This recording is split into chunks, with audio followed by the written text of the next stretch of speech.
I was rummaging through my girlfriend's gym bag, half-focused, trying to find my damn phone charger before I had to head out to the job site. She always tossed everything into that bag: water bottles, socks, protein bars, random receipts. But this time something caught my eye. A thick blue binder. The kind you get from an office supply store. It was sitting at the bottom of the bag, slightly bent, with a white label on the spine. Our landscaping company. I pulled it out without thinking much of it. Figured it might be some client notes or random paperwork we'd been meaning to sort. But when I flipped it open, my stomach tightened. Inside were legal documents, official-looking, crisp, the kind you'd see in a lawyer's office. And they had my name on them. My heart skipped a beat. This was bad. Really bad. A business exit plan all laid out. But here's the kicker. I hadn't signed a single thing. Numbers that didn't add up. A section about transferring my shares. Terms for a buyout completely fake. I didn't recognize half the companies listed. It was all a ruse. Like she was planning to push me out, make me disappear without me even knowing. I snapped pictures of every page, making sure I had everything. Then I stuffed the binder back into the bag and grabbed my charger like nothing had happened. She came downstairs a few minutes later, dressed in her usual spin class gear, all smiles. "Did you find it?" she asked, voice light, like she didn't have a care in the world. I nodded, my heart still pounding.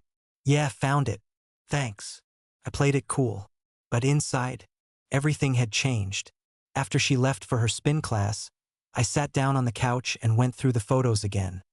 My hands shaking a little now. It was like I could feel the weight of it all, pressing down on me. I zoomed in on the documents, dissecting every page, every line. She'd been planning this for months, maybe even longer. The valuation reports? All lowballed, like way too low. The numbers weren't even close to what we were pulling in. She was trying to paint me as a passive partner, someone who didn't deserve a stake in the business. I thought back to all her weird complaints lately. How I didn't take initiative. How I let her run everything. All those nights she'd stayed late at spin class or networking dinners with clients. And those weekend conferences she'd told me about, always just the right excuse to be out of the house. It was starting to add up now. She'd been setting the stage for this. I closed the binder and just stared at it for a moment, processing everything. Anger started to creep in, but I swallowed it down. I couldn't afford to let emotions control this. I needed to think, to figure out what the hell I was supposed to do next. I grabbed my phone and dialed my cousin. He'd gone through something similar. His ex tried to pull a fast one in their business too. He'd been through the grinder and I needed his advice. "Yeah," he answered, his voice still groggy from what I assumed was another night of bad sleep. "Hey, I need a favor," I said, trying to keep my voice steady. "I found something. My girlfriend. She's been planning to kick me out of our business." There was a long pause on the other end of the line before he spoke again. "Shit, man. Are you serious?" "Dead serious. I need a lawyer. Can you help me out?" He didn't hesitate. "Yeah, I got someone. I'll send you the number. Just make sure you get all the evidence you can. Don't let her know you're on to her." I hung up, already feeling like the walls were closing in. The next morning, I met with the lawyer. He was sharp, no nonsense, with a way of making everything feel like a big deal without saying much. I laid out the documents I'd found, everything from the fake exit plan to the lowballed valuation reports. He didn't even flinch when he looked over them. "Okay, this is bad," he said, scanning through the pages. "These numbers? They're designed to make it look like you're not invested. But it's all smoke and mirrors. She's trying to set you up to lose everything." He paused, looking up at me. "This is some serious shit, man. She's playing dirty. But you've got a shot if we act fast." The cold realization hit me hard. She wasn't just trying to cut me out. She was setting me up to lose it all. And I was this close to letting it happen. I had to fight. Couldn't let her get away with it. The lawyer outlined the plan. Gather more evidence, keep quiet, and wait for her to make her next move. She'd slip up, he said. They always did. I could already feel the weight of everything starting to shift. This wasn't just about a business anymore. It was about what I was willing to let someone take from me. And I wasn't going down without a fight. The lawyer's advice echoed in my head. Don't react. Don't confront her. Keep everything normal. It sounded easy enough, but I wasn't feeling normal. I couldn't act like I hadn't just discovered she was planning to destroy everything we'd built together. So I did the only thing I could: dig. Every spare minute I had, I went through everything I could find. Contracts, receipts, old emails, bank statements, any communication related to the business. I turned over every rock, looking for something that would tie her to this mess.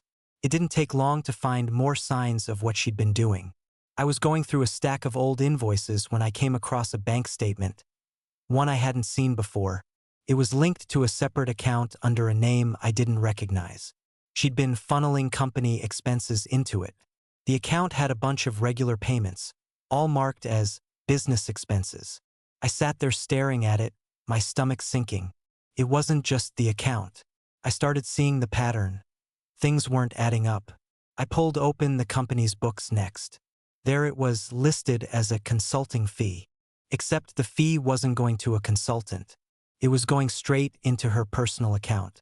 I stared at the transaction logs, the amounts, the dates. The numbers were small, but they added up over time, like drops of water filling a bucket. Then a printed invoice caught my eye. It wasn't something I'd seen before, at least not in this form. The company it came from didn't sound familiar. I skimmed it quickly, feeling a knot tighten in my chest. This was the kind of thing a lawyer would draft. It was a legal services invoice. And the name on the envelope? It was addressed only to her. My blood ran cold. I thought back to the day I'd found the binder in her gym bag. This had all been part of her plan. A quiet, under-the-radar way to take control of the company. She'd been setting up a new LLC and moving assets while keeping me in the dark. I took everything I had, the bank statements, the invoices, the mysterious envelope, the consulting fees, and sent them to the lawyer. I sat on my couch, feeling like the walls were closing in. We had a strategy now, but it felt like everything I knew about her was slipping away. How had I missed this? How had she gotten this far without me seeing it? The lawyer called me back the next day. He was quick, efficient. All right, here's what we're going to do. We'll build a counter-strategy. We're not just stopping her, we're going to expose everything. We'll start with the money, the fake consulting fees, and that LLC she's setting up. Once we hit her with that, she'll know we're serious. My chest tightened as I listened. I wanted to rush in and confront her, demand answers, but the lawyer's words held me back. Patience was key, and I wasn't sure I had the patience for this, but I couldn't screw it up now. This wasn't just about stopping her. It was about making sure she couldn't do this to anyone else again. I hung up, feeling the weight of it all. There was no going back now. The fight had already begun, and I wasn't backing down. When I got home that night, she was already there, like nothing had changed. It was like I wasn't sitting on a bombshell that could level everything we'd built. She was in the kitchen, chopping veggies for dinner, humming along to some pop song. Everything looked normal. She looked normal. "Hey," she greeted me, her voice light. "How was your day? You make any progress with the new client?" I nodded, forcing a smile. "Yeah, it went well. Some good leads coming in. Got a couple of things lined up for next week." She looked pleased. "See? I knew you'd step up.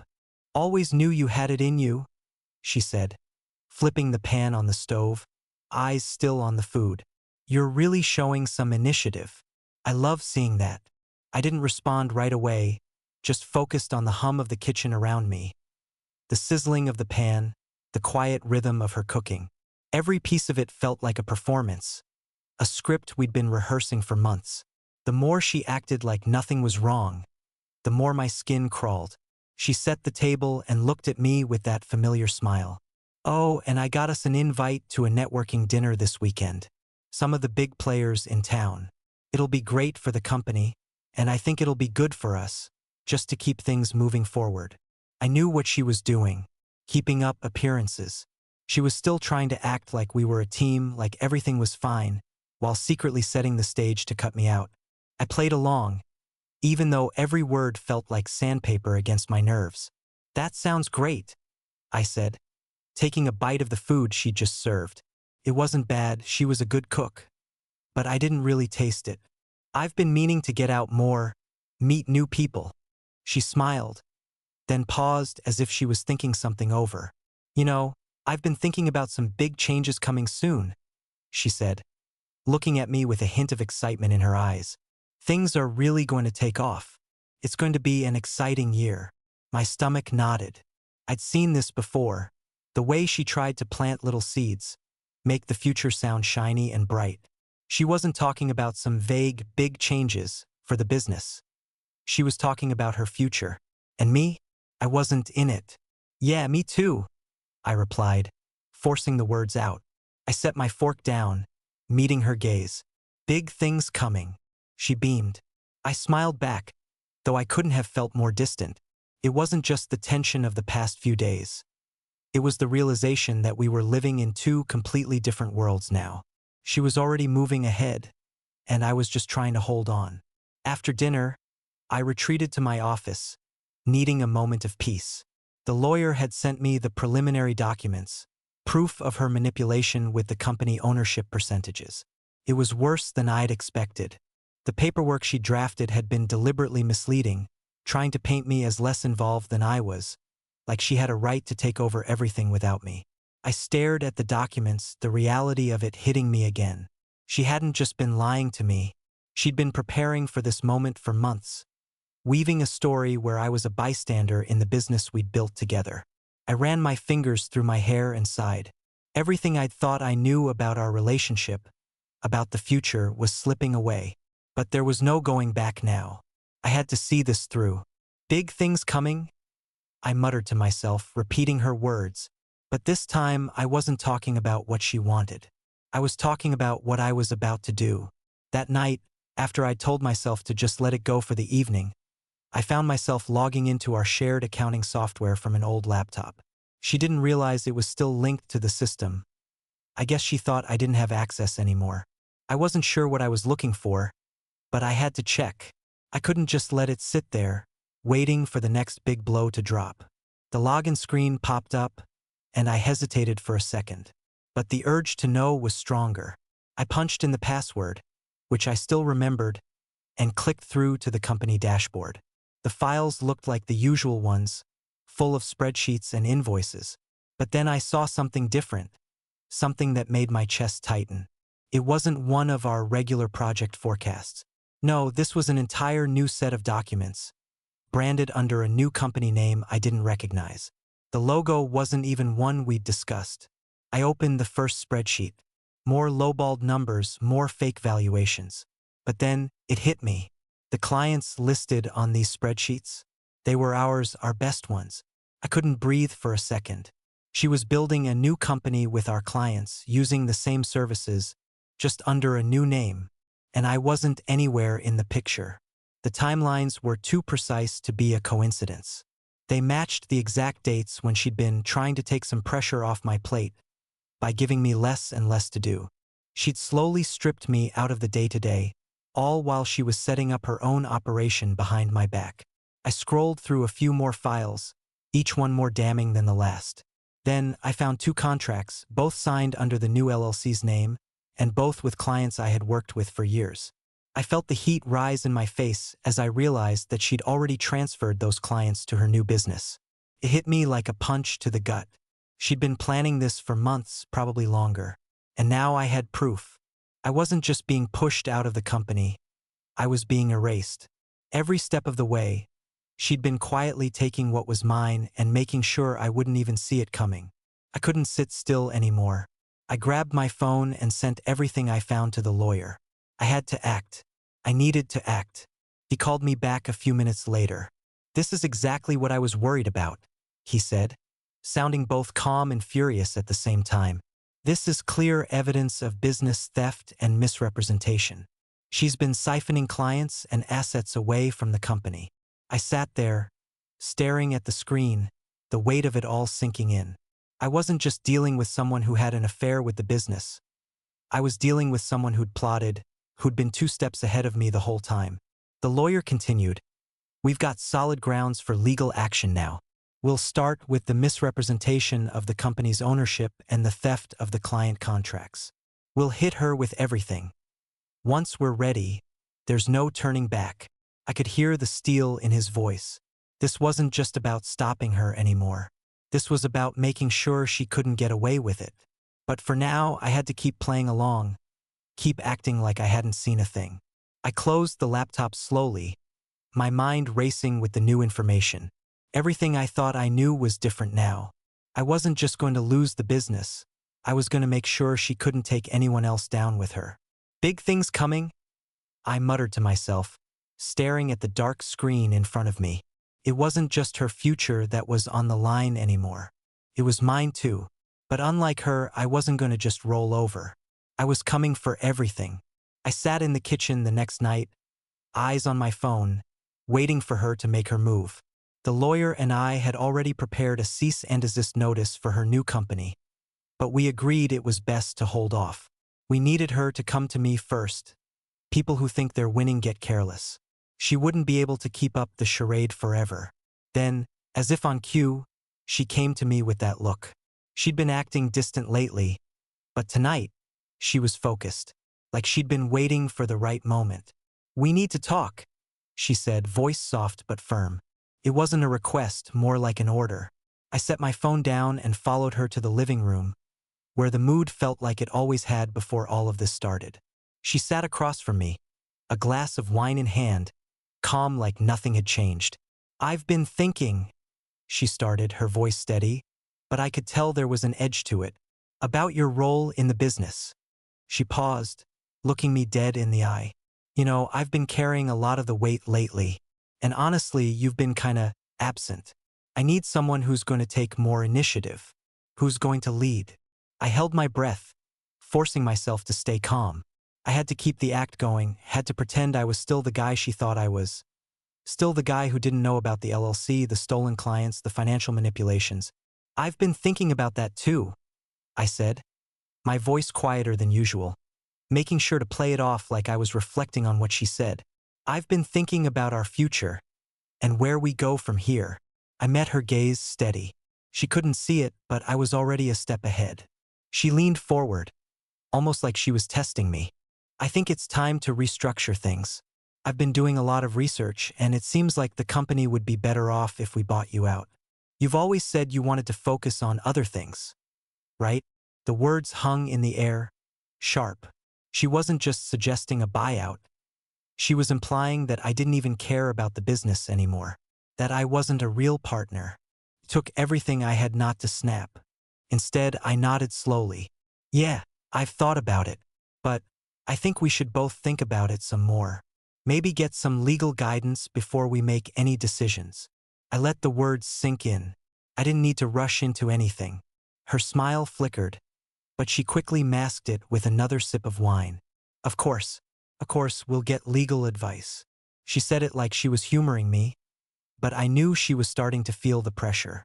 She wanted me to believe she was in control, but the truth was, I was the one holding the cards now. I kept my tone even, like we were still talking about an ordinary business decision. "We should make sure everything's fair, you know? Just in case." Her eyes flashed, just for a second. But she quickly recovered, sitting back in the chair and crossing her legs.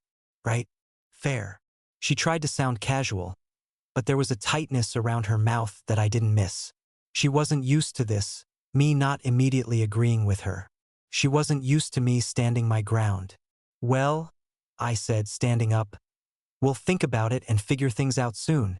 I'm sure we'll get everything sorted." She didn't say anything else, just nodded and finished her wine. But there was something in her eyes. The mask was slipping. She knew I was on to her now. As I walked back to the kitchen, my phone buzzed. My lawyer had sent a quick message.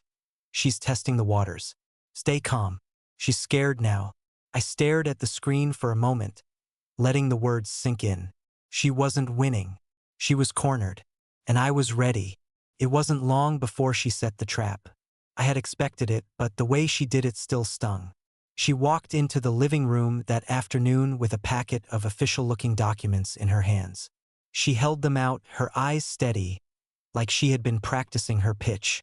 "I've put together a formal offer," she said, trying to sound calm, like we were just two business partners discussing the next steps. I think this is the best way forward for both of us. I took the packet from her, pretending to inspect it as if I hadn't already seen it all. I flipped through the pages slowly, deliberately. Her words followed me, like she was trying to sell me a lie. "This is a generous offer," she continued.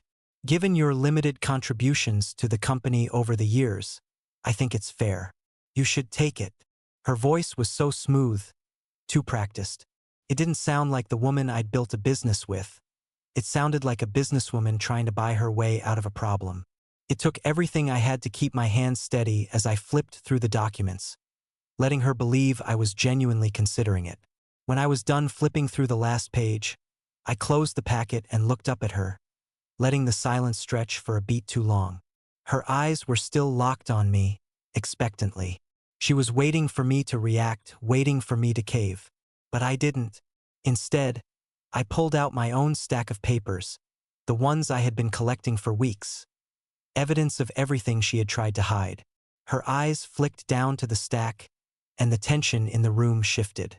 "Actually," I said, my voice as calm as I could manage, "I've been thinking a lot too, and I've been doing some digging."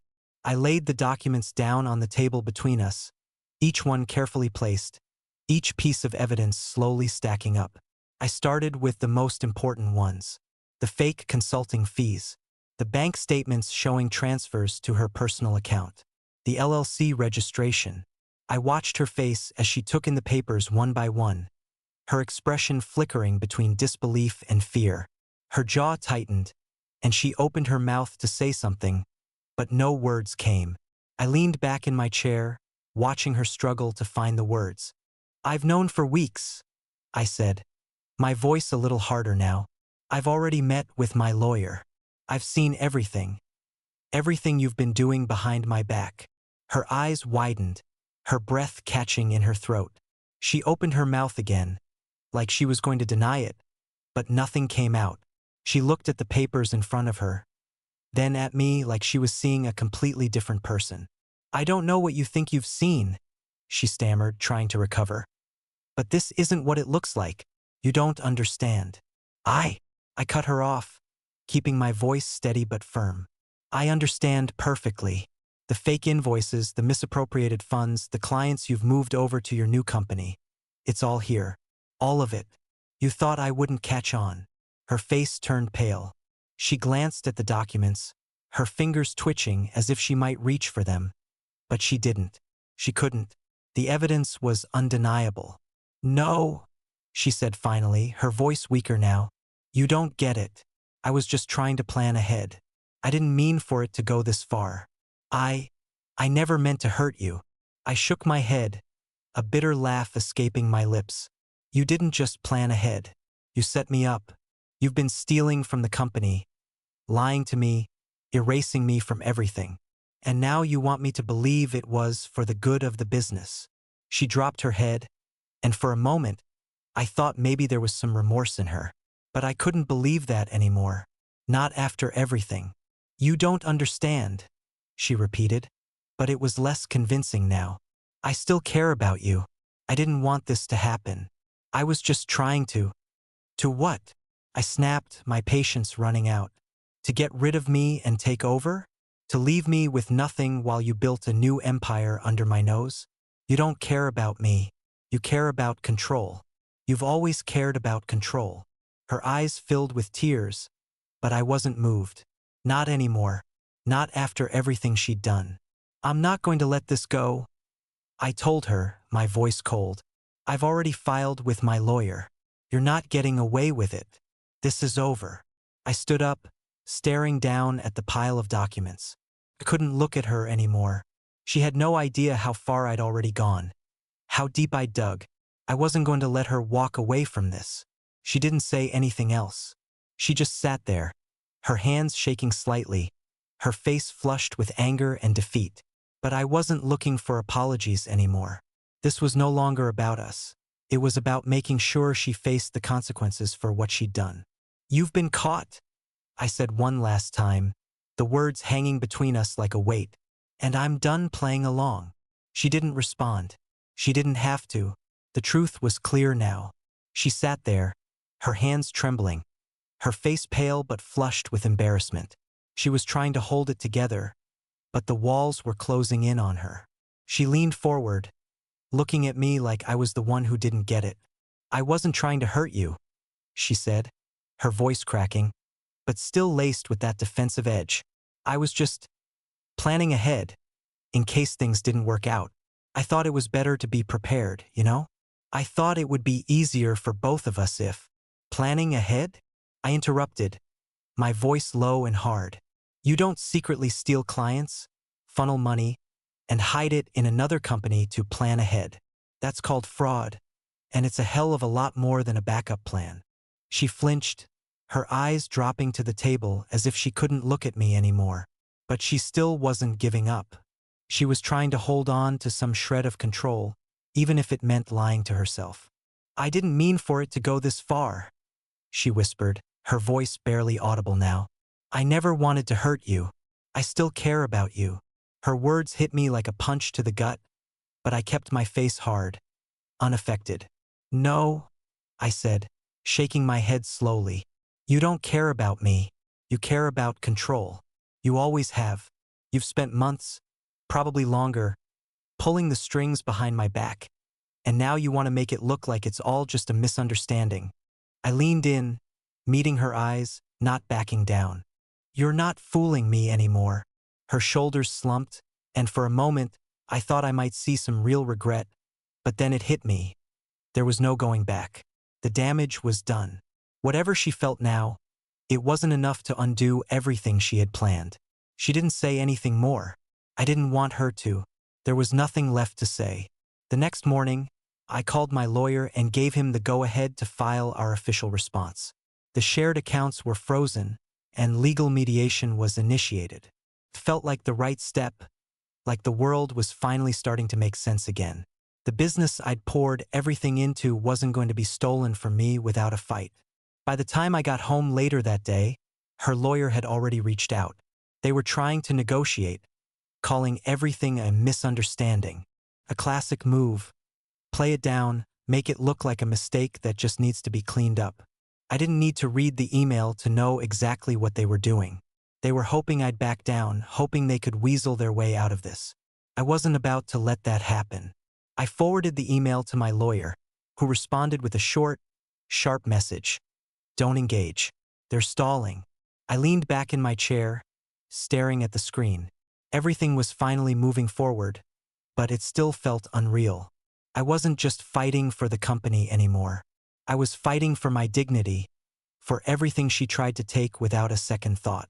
I knew I was playing a dangerous game, but I wasn't about to lose. Not like this. Not quietly. A few days later, she asked to talk again. Her voice was tentative when she called, like she was trying to sound normal, like she hadn't just spent months trying to destroy everything we'd built. She said she wanted to work through things, suggested couples therapy. I stared at the phone for a minute, her name glowing on the screen. I could feel my heart rate picking up, but not for the reasons she thought. She wasn't asking to fix the mess she made in the business. She was asking to fix us, like everything was still salvageable, like we could just go back to how things were before any of this happened. When I called her back, I didn't bother with pleasantries. "Why now?" I asked. "After everything? Why try to work through things when you've already been exposed?" There was a pause on the other end, then a soft sigh. She started, her voice shaking a little. "I realized what I stood to lose. I didn't want to ruin everything. The business. I'm sorry. I made a huge mistake. But we can fix this. We can still." I cut her off before she could finish. "No, we can't. Not after everything you've done. You don't just rebuild trust after months of lying, scheming, and stealing." My voice was steady, but there was a sharp edge to it, one I couldn't hide anymore. "You've shown me exactly who you are, and it's too late to fix that." She didn't respond right away. I could hear her breathing, a soft, steady rhythm. But there was no apology in her silence. Just something else, a realization, maybe, that the control she'd thought she had was slipping through her fingers. "I'm sorry," she said after a long pause. This time it sounded different, more real. But it still didn't change anything. I didn't mean for any of this to happen. I still care about you. I almost laughed. The words felt hollow now. She could apologize until her voice cracked, but I wasn't going to fall for it. I wasn't the same person who had been in that partnership with her. I don't think you ever cared about me. Not like you said you did. You cared about the business and the control and everything you could take for yourself. But not me. Not us. My throat tightened, but I forced myself to finish. It's over. There was a long silence after that. I could hear her moving around in the background, maybe trying to gather her thoughts, but I wasn't interested in hearing more excuses. Not anymore. Finally, she spoke again, quieter now. So what now? What do we do? I took a deep breath and set my phone down for a second. When I picked it back up, I was clear. We've agreed on new terms. I'll retain full control of the business. You'll walk away quietly. No more games. No more lies. Her breath hitched, but she didn't argue. The truth was, there was nothing left to fight for. She had already crossed the line, and now it was my turn to call the shots. I'll pack my things, she said, her voice softer now, not like she was ready to fight anymore. I could hear the exhaustion in it. It was over for her, too. That weekend, she packed up her things. There were no big confrontations, no shouting matches. It was quiet, almost too quiet, like we were both just waiting for it to be done. She took what was hers and left. And when she was gone, the silence in the house felt heavier than I expected. But there was no regret in me. Not anymore. She'd made her choice, and now I was making mine. The mediation wrapped everything up. The papers were signed, the agreements set in stone. I kept the business, the name, the client base, everything she tried to claim as hers. She was barred from using anything related to the company's branding or contacting our old clients. It was final. A few of my friends were shocked when it all went down. They'd seen the surface, the happy couple, the joint business, the perfect partnership. To them, it probably seemed like it came out of nowhere. I didn't bother explaining. What was the point? They wouldn't understand the real story. I moved on quickly. I hired a new project manager and threw myself into rebuilding what she tried to gut. The new guy was sharp, smart, organized, and hungry to prove himself. He'd been a godsend. We started picking up the pieces, securing new contracts, and pushing forward with the work that had once been ours. Sometimes, when I'd sit in my office late at night, looking at the numbers, I'd think about how close she came to pulling it off. How she thought she could just wipe me out, erase everything I'd built. It still stung even months later.